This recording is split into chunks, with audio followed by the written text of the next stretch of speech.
오늘 말씀 제목은 헷갈려서 미칠 것 같을 때라는 제목입니다. 요즘 세상은 정말 헷갈립니다. 뭐가 옳은 것인지 판단하기 참 어려울 때가 많이 있습니다.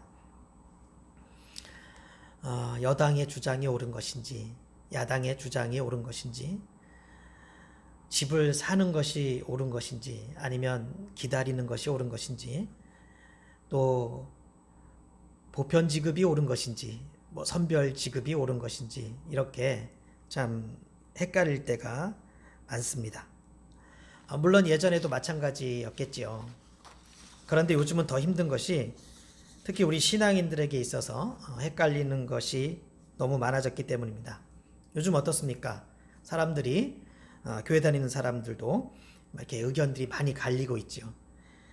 목사들도 둘로 나누어져서 서로 싸우잖아요. 교인들도 의견이 팽팽하게 맞서서 서로 사탄의 세력이라고 막 그렇게 손가락질하고 그런 상황에 우리가 지금 처해져 있습니다.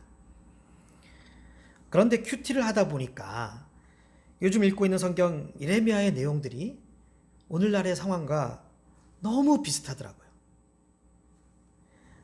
이 큐티 책의 진도가 요즘 상황에 맞춰서 그렇게 한 것이 아니라 이미 오래전에 짜여진 진도인데요. 어쩌면 이렇게 딱 맞는지 정말 신기하더라고요. 오늘 본문이 들어있는 예레미야의 상황도 어땠습니까? 유다가 멸망하기 전에 어떤 선지자는 당시 세력을 무시무시하게 확장하고 있는 그 바빌로니아 제국에 의해서 우리 유다는 멸망할 것이다, 이렇게 예언을 하고 있고, 또 다른 선지자는 아니다, 우리 유다는 하나님이 지켜주셔서 멸망하지 않고 이 위기를 벗어날 것이다, 이렇게 예언하고 있는 그런 상황이죠.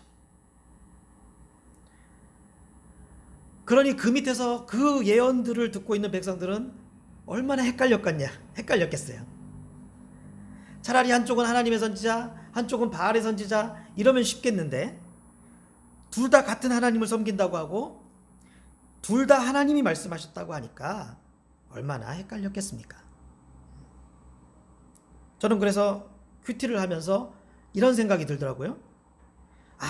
하나님이 지금 정말 우리에게 필요한 교훈을 주시는구나, 참 감사하다, 이런 생각이 들었습니다. 그래서 오늘은 우리가 이 예레미야 시대, 이때 백성들의 입장과 같은 마음으로 어떤 것이 맞는지, 또 지금 우리는 어떤 선택을 해야 하는지, 이런 부분을 말씀 속에서 잘 찾아보려고 합니다. 그러면 먼저 예레미야의 시대, 그 시대의 상황부터 살펴보겠습니다. 여러분도 성경을 보셔서 아시겠지만 지금 예레미야 선지자는 유다가 바빌로니아 제국에 의해서 곧 멸망당할 거다, 그리고 포로 생활을 하게 될 거니까 그에 맞춰서 준비를 하고 있어야 된다, 이렇게 외치고 있고요. 하나냐 같은 선지자들은 아니다, 유다는 멸망당하지 않는다, 지금 어려운 상황은 2년 내에 다 회복될 거야, 이렇게 외치고 있는 그런 상황입니다. 물론 하나냐는 거짓 선지자였습니다. 진짜로 하나님의 말씀을 듣고 전한 것이 아니었어요. 자기가 누리고 있는 이권 때문에, 자신의 탐욕 때문에 그냥 자기 생각을 하나님의 말씀이라고 그렇게 얘기한 거예요. 예언 코스프레라고 할 수 있겠죠. 그러니까 듣는 백성 입장에서는요, 그 말이 진짜냐 가짜냐 이것을 구분하는 것도 중요하지만 먼저 그 선지자가 참 선지자인가 거짓 선지자인가, 이것부터 구별을 할 수 있어야 돼요. 그게 중요합니다. 그래서 정말 사명만 감당하는 선지자인가, 아니면 자기의 유익을 따라 사는 선지자인가, 그 예언을 하는 선지자가 누구인가, 이것부터 분별하는 것이 더 중요하다는 것입니다. 그리고 또 어떤 예언을 들을 때에는 자신의 공동체, 자기 자신이나 이런 것들을 먼저 돌아볼 수 있어야 돼요. 잘 들여다볼 수 있어야 합니다. 사람들은 보통 다른 사람이나 다른 공동체에 관심을 더 갖지요. 그래서 똥 묻은 개가 겨 묻은 개 나무란다, 이런 속담도 있고, 또 성경 말씀에도 보면 남의 눈 속에 있는 티는 보고 자신의 눈 속에 있는 들보는 못 본다, 이런 말씀이 있는 것 아니겠습니까? 하지만 우리는 먼저 자신과 자신이 속한 공동체를 냉철하게 돌아볼 수 있어야 한다는 것이죠. 그래서 만약 누가 우리 민족에 대해서 예언을 할 때는 우리 민족의 모습을 먼저 제대로 볼 수 있어야 하고, 또 누가 우리 교회들에 대해서 예언을 한다면 우리 교회들의 모습을 먼저 제대로 들여다볼 수 있어야 된다는 거예요. 그게 먼저라는 겁니다. 그래서 우리가 이런 예언이 있고 저런 예언이 있고 이렇게 예상을 하는 게 있고 저런 예상이 있고 이것도 하나님의 말씀이라고 하고 저것도 하나님의 말씀이라고 하고 이럴 때는 그 사람이 그렇게 말하는 그 사람이 어떤 사람인가를 먼저 파악하고, 또 우리 자신의 모습을 먼저 제대로 잘 분별한다면, 평가한다면 거짓에 속는 일은 충분히 막을 수 있다는 것이죠. 하지만 유다 백성들은 그렇게 하지 못했습니다. 누가 참 선지자인가도 제대로 분별하지 못했고, 또 자기 자신을 냉철하게 들여다보는 그런 분별력이 없었던 거예요. 그래서 하나님께서 선지자들을 여러 차례 보내서 유다 백성이 가고 있는 그 멸망의 길에서 돌이킬 것을 경고하셨지만, 그들은 오히려 하나님의 말씀을 예언하는 그런 참 선지자들을 핍박하면서 하나님의 배려를 거절했습니다. 그리고 탐욕으로 가득 찬 거짓 선지자와 제사장과 권력자들은 자신들의 기득권을 지속적으로 누리기 위해서 거짓말로 계속 백성을 현혹했습니다. 하나님이 지켜주실 것이다. 예루살렘은 망하지 않을 것이다. 이렇게 말하면서 다들 안일하게 살았던 것입니다. 자, 그러니까 어떻게 되었겠어요? 끝까지 예레미야 선지자가 전하는 말씀은 믿지 않았고, 나중에 망하고 나서도 이거 왜 이러는 거야? 이럴 리가 없는데, 이해할 수가 없네. 우리가 무조건 옳은데, 두고 봐 이러면서 그냥 죽어간 거예요. 자, 이제 우리 시대를 살펴보자고요. 우리 시대를.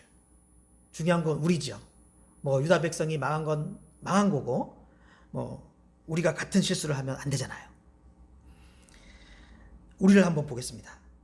지금도요, 오늘날에도 우리 신앙인들은 크게 두 가지 의견으로 대립하고 있습니다. 물론 최근의 일만은 아니지만 요즘 특히 코로나19 상황을 중심으로 크게 두 가지 대립이 나타나고 있는 상황입니다. 그래서 구분하기 쉽도록 이름을 붙인다면, 하나는 교회 개혁파, 또 다른 하나는 보수파, 보수교회파. 그런데 보수파라고 하면 그 범위가 너무 넓고 또 적당한 이름 같지는 않아요. 그러니까 실제 보수파라는 이름이 어울리는 것도 아니니까 근본주의파라고 이렇게 부르는 게 좋을 것 같습니다. 이렇게 요즘 교회들은요, 지금 우리나라 교회들은 개혁파, 근본주의파 이렇게 둘로 나누어져서 서로 상대방을 비난하고 있는 상황이에요. 그래서 뭐라고 하냐면, 개혁파는 근본주의파를 향해서 왜 방역에 협조하지 않느냐, 왜 비대면 예배를 드리지 않느냐, 왜 이웃과 계속 다투느냐, 이렇게 비난을 하고, 또 근본주의파는 개혁파를 향해서 왜 교회를 박해하는 정부에 협조하느냐, 왜 참 선지자인 목사님들을 따르지 않느냐, 왜 대면 예배를 양보하느냐, 이렇게 비난을 하고 있습니다. 그래서 정광훈 목사나 사랑제일교회에 대한 평가도 극명하게 갈리지요. 목사님들도 정광훈 목사가 잘못했다고 말하는 목사님들도 있고, 또 정광훈 목사가 잘하고 있는 거라고 그렇게 말하는 목사님들도 있습니다. 자, 문제는 뭐냐면 그 양쪽의 큰 목소리들을 듣고 있는 교인들은 미치겠다는 거죠. 헷갈린다는 거예요. 네. 양쪽 다 목사님들인데 도대체 누구 말이 맞냐는 거예요. 양쪽 다 교회인데 도대체 어느 교회 말을 들어야 되냐는 거예요. 이게 짬뽕이냐 짜장이냐 이렇게 간단한 문제가 아니잖아요. 아무거나 먹어도 되는 그런 문제가 아니거든요. 둘 중 하나는 분명하게 죄를 짓고 있고, 어느 한쪽은 분명히 하나님 앞에 두드려 맞는다는 건데, 이게 도대체 뭐가 옳으냐는 것이죠. 그러니까 이 성경 예레미야에 나오는 그런 상황과 정말 비슷한 것이 지금의 상황이라는 것입니다. 그래서 이런 문제에 대해서 우리가 이건 짬뽕이냐 짜장이냐 이렇게 간단한 게 아니라서, 그냥 우리가 이런 문제를 생각할 때 몰라 귀찮아 생각하기 싫어 이렇게 있으면 안 된다는 거예요. 그런 자세가 위험한 게 뭐냐면요, 그런 자세를 가지고 있으면 누가 접근하느냐에 따라, 누가 어떻게 말하느냐에 따라 그냥 넘어간단 말이에요. 그게 잘못돼도. 또 여러분들께 누가 물어볼 수 있잖아요. 지금의 상황에 대해서. 너 교회 다닌다고 하는데 뭐 어떤 교회는 이렇게 말하고 어떤 교회는 이렇게 말하는데 넌 도대체 어떻게 생각하는 거야? 뭐가 옳은 거야? 누가 이렇게 물어봐도 우리가 알려줄 수 있어야 되잖아요. 그래서 오늘 하나님 말씀을 근거로 우리가 점검해 보자는 거예요. 저는요, 이 하나님 말씀을 근거로 해서 두 가지 질문을 설정하고 그 질문을 풀면 어느 것이 옳은지 답을 찾을 수 있다고 생각합니다. 그래서 첫 번째 질문은 지금 한국교회 죄가 쌓여 있느냐 이거예요. 이것을 확인해 보면 될 것 같아요. 하나님은 잘못이 있으면 반드시 징계하시는 분이거든요. 이건 확실합니다. 그러니까 우리 공동체의 현재 모습을 먼저 잘 분석해 보는 게 중요하다는 것입니다. 자, 그렇다면 한국교회는 지금 어떤 모습일까요? 한국교회를 한번 좀 돌아보죠. 이제 선교사들을 통해 한국교회가 세워지고 처음에 한국교회는 그야말로 사회의 빛과 소금 역할을 잘 감당했습니다. 조선 말기 그리고 일제강점기를 거치면서 한국교회는 이 땅을 계몽하는데 선두적인 역할을 했어요. 그리고 일제 포갑에도 맞서서 항거하는 그런 일에 앞장섰습니다. 그것은 분명한 사실이에요. 이 교회의 큰 공이에요. 그리고 6.25 전쟁이 일어나죠. 6.25 전쟁을 거친 다음에는 북한의 교회는 무너지고 남한에서 이제 한국교회가 계속해서 발전해 나갔습니다. 그러면서 초기에 한국교회는 민주화를 위해서도 많은 공헌을 했습니다. 약자를 또 인권을 위해서 한국교회가 앞장서서 노력하고 그러다가 박해도 받고 어려운 일을 겪었죠. 그리고 7, 80년대를 거치면서 폭발적인 성장을 합니다. 그냥 천막이나 건물에다가 십자가만 꽂아도 사람들이 막 몰려드는 그런 엄청난 굉장한 부흥의 시대를 맞게 돼요. 한편 교회가 이렇게 부흥되고 있을 때 한국 사회는 계속해서 군사 정권이 이어집니다. 그래서 박정희 군사 정권이 끝나나 싶었는데 전두환이라는 사람이 등장해갖고 또 다른 군사 정권이 이어져요. 이 시기가 굉장히 중요합니다. 한국 교회가 큰 변화를 보이게 돼요. 원래 위기는요, 뭐 이렇게 가난하고 어려울 때가 아니에요. 잘 나가고 부자일 때가 위기입니다. 그때 초심을 잃게 되는 경우가 많거든요. 한국교회도 마찬가지였습니다. 교회의 폭발적인 성장으로 이 교회와 목사의 재산이 늘어나니까 다른 데 관심을 보이기 시작해요. 그래서 정치에 관심을 보이고, 뭐 정치에 관심 보일 수 있죠. 정치에 관심이 없는 것도 문제죠. 그런데 그냥 관심이 아니라 이 정치 활동에 개입을 하기 시작하는 겁니다. 정권을 잡은 사람들 입장에서는 교인들이 많은 그런 교회들을 잘 활용하면 자기들에게 도움이 되고, 또 힘 있는 대형교회 입장에서는 자꾸 자신의 영향력을 보여주고 싶은 거예요. 그러니까 목사들의 시선이 양떼들을 향하기보다는 권력과 돈을 향하게 되지. 그러다 보니 교회는 그 처음 교회, 초대교회의 모습을 점점 잃게 되고 마치 회사처럼, 기업처럼 그렇게 바뀌게 됩니다. 이런 현상을 가리켜 변질이라고 하는 거예요. 교회는 가슴 아프게도 이때부터 변질되기 시작합니다. 그래서 이제 교회에서 각종 죄악들이 터져 나오기 시작하는데요. 물론 대부분 한국교회가 그런 것이 아니지만, 물론 일부 교회 일이지만 그 교회들이 대형 교회니까, 뭔가 한국교회를 대표하는 그렇게 드러나는 그런 교회들이니까 이 대표성을 띠게 되잖아요. 그래서 막 유명한 목사님들이 탄생하고 이 목사들은 막 부흥회를 막 다니는 거예요. 자기 교회 한 군데에서만 하는 것으로 이제 감당이 안 되는 거예요. 여러 교회들을 돌아다니면서 부흥회를 하고 다른 교회 가서 한 번 설교하는데 수백만 원씩 받아요. 그리고 교회 재정을 횡령도 합니다.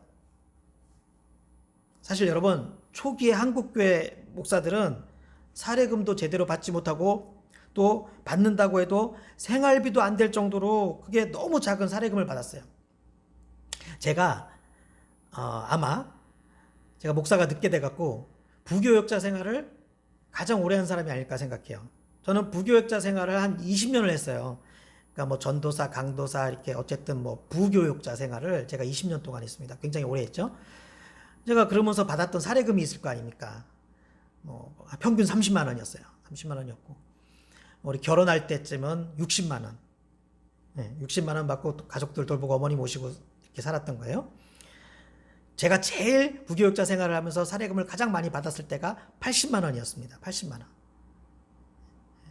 뭐 돈 보고 하는 게 아니니까 그래요. 사명 보고 사명 따라 사는 거니까. 그래서 그 80만 원으로 어머니랑 살고 결혼해서 이제 80만 원 받았으니까 또 우리 아내와 이렇게 살고 80만 원으로 어떻게 사느냐. 뭐 그래도 살게 해주시더라고요. 그리고 또 저희 아내가 이제 또 과외 가끔씩 하고 뭐 과외해도 뭐 돈을 그렇게 많이 버는 것도 아니었습니다. 이제 근데 뭐 저만 그랬던 게 아니라 대부분 뭐 사역 한다는 사람들이 이제 그 정도의 돈으로 살았죠. 그러니까 뭐 세금을 낼 수도 없고 그럴 필요도 없는 거예요. 그래서 이제 그래서 교회가 세금이 없었던 건데 나중에 대형 교회가 되니까 뭐 그런 교회들은 어마어마한 돈이 교회로 들어오고 또 많은 사례금을 받아도 세금을 안 내니까 이제 그 돈을 마음껏 횡령하기 시작하는 거예요. 그리고 교회가 돈이 많아지니까 사립학교를 세워요. 또 그 안에서도 돈을 엄청 벌죠. 학교랑 병원이 돈 많이 벌잖아요. 그리고 또 교회를 통해서 이제 세금을 안 내고 그러니까 교회를 통해서 또 돈을 세탁하는 거예요. 그래서 15년 전에 이제 정부에서 사학개정법을 하려고 했죠. 예. 그랬더니 그때 막 목사들이 막 삭발하고 자기들이 중이야 왜 삭발을 해? 삭발하고 막 난리였죠. 길거리에서 십자가 지고 이렇게 막 행진하는 그런 퍼포먼스 막 하고 난리도 아니었습니다. 자, 아무튼 이렇게 한국교회는 물질적으로 타락을 합니다. 물질적 타락뿐인가요? 성적 타락도 심각하지 않습니까? 툭하면 대형교회 목사들이 법정에 그냥 들락거리는데 불륜, 횡령 이런 걸로 재판받고 또 그렇게 거대한 부를 축적해 놓았으니까 그걸 또 자식에게 물려주죠. 교회를 세습합니다. 만약 우리 보듬교회 같은 교회가 제 자식에게 뭐 교회를 물려준다고 하면 뭐 누가 뭐라고 하겠어요? 응? 오히려 불쌍해갖고 여러분들이 제 자식에게 소고기 사주겠죠. 그죠? 그런데 대형교회는 이게 다르죠. 이 원칙적으로 따지면 대형교회는 교회가 아니에요. 오히려 대기업에 가깝습니다. 그리고 그렇게 교회가 어떻게 성장했어요? 물론 뭐 담임 목사들은 자기가 열심히 했다고 말을 하지만 그게 담임 목사 혼자 그렇게 성장한 겁니까? 수많은 성도들이 헌신하고 헌금 드리고 섬기고 이렇게 해갖고 그만큼 교회가 세워진 거 아니에요. 그런데 그 모든 교회 재산을 다스릴 수 있는 그런 권한을 자기 자식에게 주는 거는 잘못된 거죠. 전에 명성교회가 세습하면서 명성교회 담임 목사가 그런 말을 했잖아요. 이것은 십자가를 내 아들에게 지게 하는 거다. 그래서 내 마음이 너무너무 아프다. 우리 아들한테 고생길을 가게 하고 십자가를 지게 하는 거다. 이렇게 얘기를 했어요. 그때 많은 목사님들이 뼈 있는 농담을 했죠. 그 십자가 제가 지겠습니다. 목사님의 아들 대신 제가 지겠습니다. 뭐 이렇게 농담을 하게 됐습니다. 이렇게 세상에 한국의 빛과 소금의 역할을 감당하던 교회는 시간이 지나면서 부흥하면서부터 타락하기 시작합니다. 우리 크리스천이 조심해야 될 세 가지 죄악을 보통 뭐라고 얘기하죠? 돈, 섹스, 권력. 그죠? 이 세 가지 죄악을 항상 얘기하잖아요. 그런데 한국교회가 이 세 가지에서 다 타락하기 시작해요. 그래서 여러분 뭐 태극기 집회 이런데 뭐 이렇게 막 정치에 참여하는 집회 기독교가 이렇게 하는 것도 보면요. 원래 그 유명한 대형교회 목사님들이 다 후원하고 만든 거예요. 그런데 이 대형교회 목사들 원로 목사들이 전면에 등장하지 않고 그냥 돈만 대주는 거예요. 그 이유가 뭔지 아십니까? 이 세 가지에서 횡령, 불륜, 세습 이 세 가지에서 자유로운 사람이 없기 때문이에요. 그래서 그나마 그 부분에 덜 얽힌 정광훈 목사를 전면에 내세운 거예요.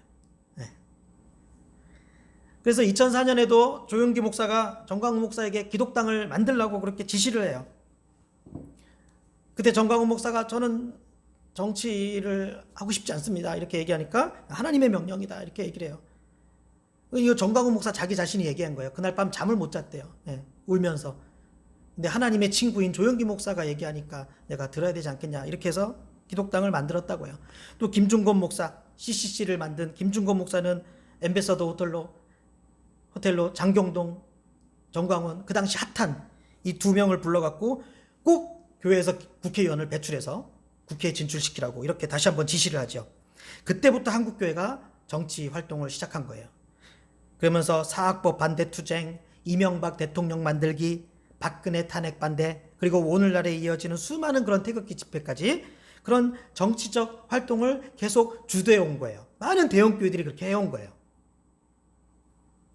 이렇게 목자가 되어야 할 목사들이 이제 부유해지니까 양떼들과 영혼 구원에는 관심이 멀어지고 점점 권력에 관심을 갖게 된 것입니다. 이런 현상을 바로 종교적 타락이라고 하는 거예요. 종교적 타락. 이런 현상은 구약 성경에도 신약 성경에도 똑같이 나오는 현상이에요. 성경은 이런 현상을 분명히 타락이라고, 이런 현상을 분명히 죄악이라고 그렇게 선포하십니다. 그래서 구약에서는 선지자들을 통해 그렇게 타락한 종교 지도자들을 지적하셨고, 신약에 와서는 세례 요한이나 예수님께서 바리새인들을 비롯해 그렇게 타락한 종교 지도자들을 지적하신 것입니다. 요즘 드러나고 있는 한국교회는 어떤 모습일까요? 어떤 모습입니까? 그 성경에 나오는 타락한 종교 지도자들, 그 타락한 교회들과는 다른 모습입니까? 오늘날 한국교회는 순수합니까? 아니면 타락했습니까? 어떤 교회는 안 그렇고 어떤 교회는 그렇고 이게 중요한 게 아니에요. 너무 많은 교회들이 타락한 것은 분명한 것이잖아요. 분명한 사실이잖아요. 그러니까 첫 번째 질문인 한국교회는 죄가 쌓여 있는가? 여기에 대한 답은 이제 우리가 알 수 있는 것이죠. 자, 두 번째 질문입니다. 교회를 점검할 수 있는 두 번째 질문. 이 개혁파와 근본주의파 부딪히는데 어느 쪽이 옳은지 점검해 볼 수 있는, 현재 한국교회를 점검해 볼 수 있는 두 번째 질문은 교회도 심판을 받을 수 있는가 하는 거예요. 교회도 심판을 받을 수 있냐? 교회가 세상으로부터 받는 그런 핍박이 아니고 하나님께로부터도 심판을 받을 수 있는가 하는 것입니다. 현재 개혁파는 한국교회는 심판받을 거야. 지금의 과정도 그런 심판의 하나야. 이런 코로나 상황을 통해서 한국교회는 하나님의 징계를 받고 있는 거야. 이렇게 주장을 하고 있고, 근본주의파는 한국교회는 심판받지 않아. 다만 정부로부터 핍박을 당하고 있는 거야. 코로나 확산에는 정부의 음모가 담겨 있고, 우리가 만약에 모여서 대면 예배 열심히 드리면 있던 코로나도 성령의 능력으로 고침을 받아. 이렇게 주장을 해왔습니다. 자, 이 부분도 말씀을 통해서 생각해 보죠. 둘 다 교회에서 얘기하는 거니까요. 이 예레미야 시대 상황도 비슷했습니다. 예레미야 시대에도 갈등이 있었어요. 그 갈등의 근거가 뭔지 아십니까? 과연 예루살렘과 성전이 파괴될 수 있는가 하는 문제였어요. 당시 유대인들에게 있어서 예루살렘이 몰락당하고 성전이 파괴된다? 이것은 전통적 믿음과 정면으로 상충되는 거였어요. 성전은 하나님이 임재하시는 곳입니다. 그리고 예루살렘은 다윗 왕조가 있는 곳이에요. 그런데 그런 곳이 파괴된다. 이거는 말이 되지 않는다고 생각한 거예요. 대부분 유다 사람들이 이렇게 생각했습니다. 이런 사상으로 가득 차 있었어요. 자, 이런 것을 소위 성전신학 또는 왕국신학 이렇게 불러요. 당시 유다 사람들은 이런 신학, 이런 사상으로 완전히 무장되어 있었습니다. 자, 그러니까 예레미야 선지자 예언을 귀담아 듣지 않은 거예요. 신학과 다른 얘기를 하는 거야, 예레미야가. 그러니까 그렇게 배척을 한 거예요. 거짓 선지자들도 마찬가지였습니다. 그러니까 잘못된 신학이 이렇게 무서운 거예요. 요즘에 과격하게 행동하고 과격하게 말하는 목사님들이 있어요. 그런데 그런 분들 성격 문제도 있겠죠. 하지만 나름대로는 신학 사상이 꽉 차 있어서 그런 거예요. 신학 사상이. 예레미야 당시 성전 신학, 왕국 신학 이런 것과 비슷한 거예요. 이런 신학을 다른 말로 괜찮아 신학 그래요. 괜찮다, 괜찮다, 괜찮아 신학이라 그래요. 진짜 있는 거예요. 그래서 It's okay theology 이렇게 해서 괜찮아 신학이라는 게 있어요. 거짓 선지자들이 이런 신학 사상으로 백성의 악함과 뻔뻔함을 부추긴 거예요.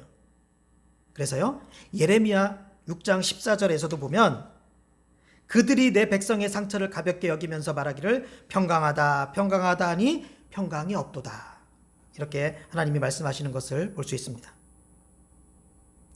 오늘날도 마찬가지입니다. 죄 문제는 제쳐두고 세속적 성공을 외치는 목회자들과 그것을 추종하는 교인들을 보세요. 예레미야 때랑 똑같다는 것이죠. 예레미야 때랑. 하나님께서 한국교회를 어떻게 보실지 그 생각은 하지 못하고 있는 겁니다. 또 생각을 해봐도 제대로 판단을 할 수가 없어요. 왜요?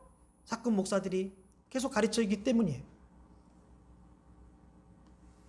예레미야 6장 14절에 이어서 15절을 보면 이렇게 말씀합니다. 그들이 가증한 일을 행할 때 부끄러워하였느냐? 아니라 조금도 부끄러워하지 않을 뿐 아니라 얼굴도 붉어지지 않았느니라. 지금도 보세요. 어떤 사람들은 왜 선지자 정광훈 목사님을 자꾸 건드냐? 감히 성지인 어떻게 하나님이 세운 그 교회를 부실 수가 있느냐? 한국교회는 하나님이 사랑하셔서 사탄의 세력이 아니고서는 아무도 피해를 줄 수 없다. 이런 소리만 외치고 있습니다. 그러면서 중요한 것은 자신들의 모습은 돌아보지 못한다는 거예요. 자신들의 모습을 전혀 부끄러워하지 못한다는 것입니다.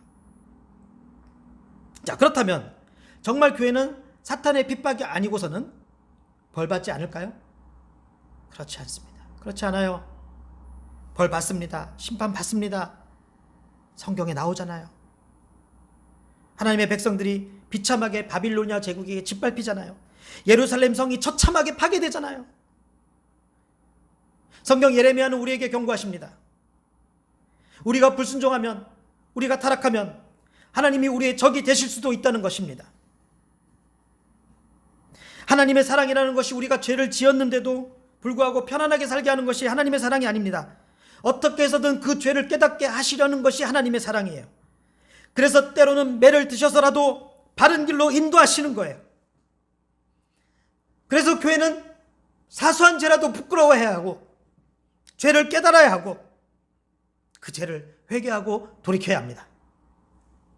그렇지 않으면 교회도 무너질 수 있고 교회도 하나님으로부터 심판받을 수 있다는 것입니다.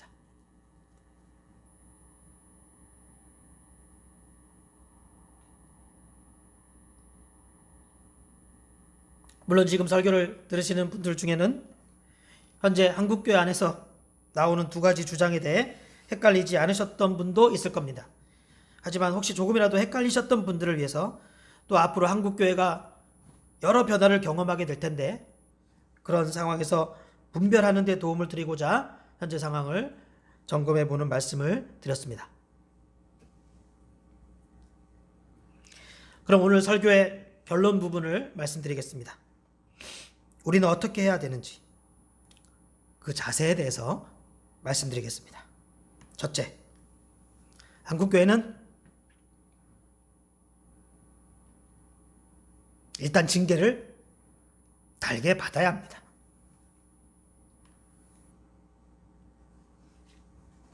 오늘의 상황은 그동안 한국교회가 저지른 죄에 대한 심판을 받는 과정입니다. 처음에 코로나가 신천지 안에서 창궐했을 때 사람들은 이 코로나가 교회를 핍박하는 세력들에 대한 심판인 줄로만 생각했습니다. 그래서 교회의 적들은 타격을 받고 한국교회는 더 부흥할 줄 알았습니다.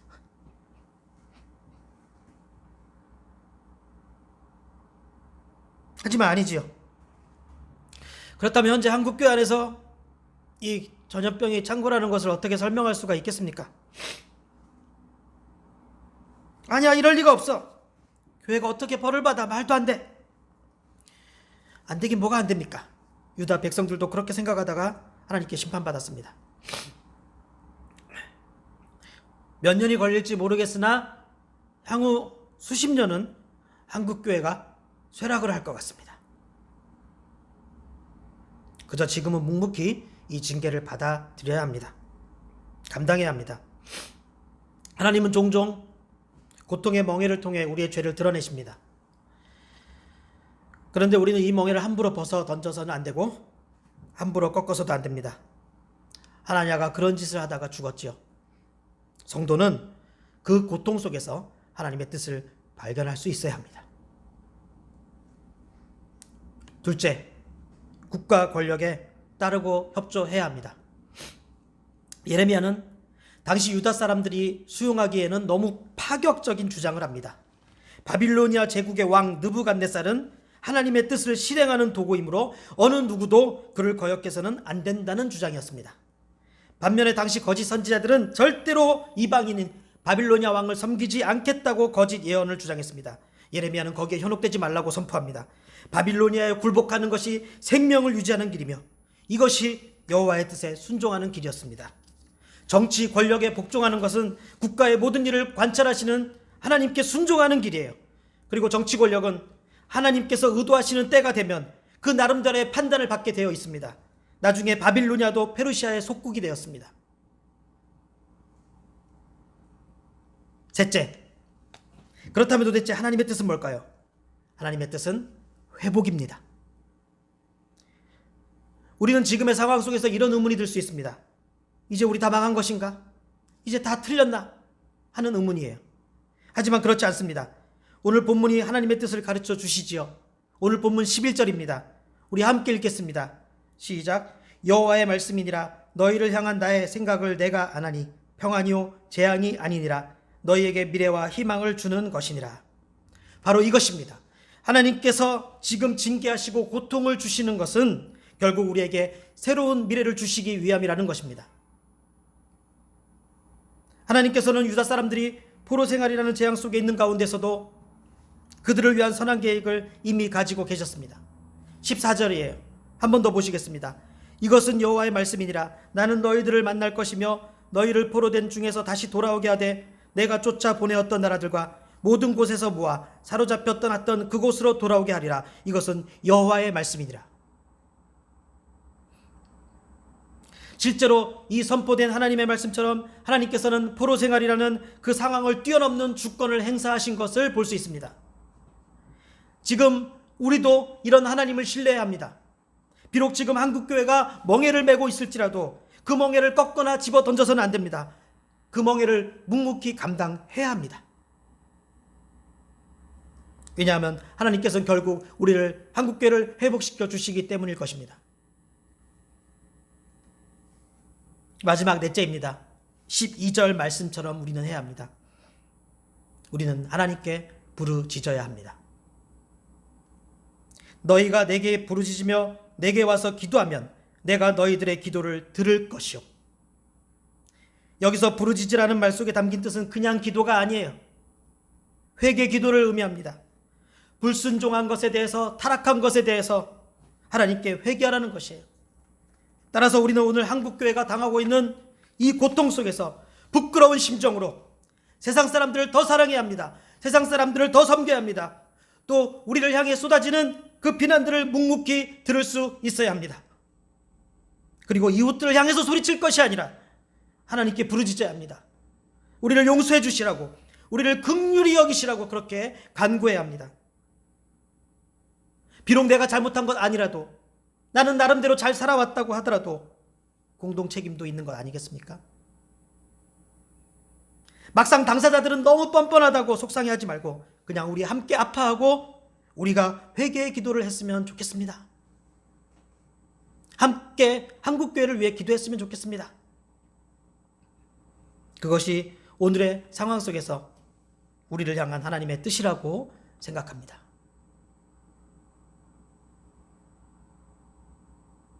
오늘 이 말씀을 듣는 모든 분들이 겸손한 마음으로 하나님 앞에 지혜를 구하고, 그래서 그 지혜로 상황을 잘 분별하며 하나님의 뜻대로 살 수 있기를 예수님의 이름으로 축원합니다.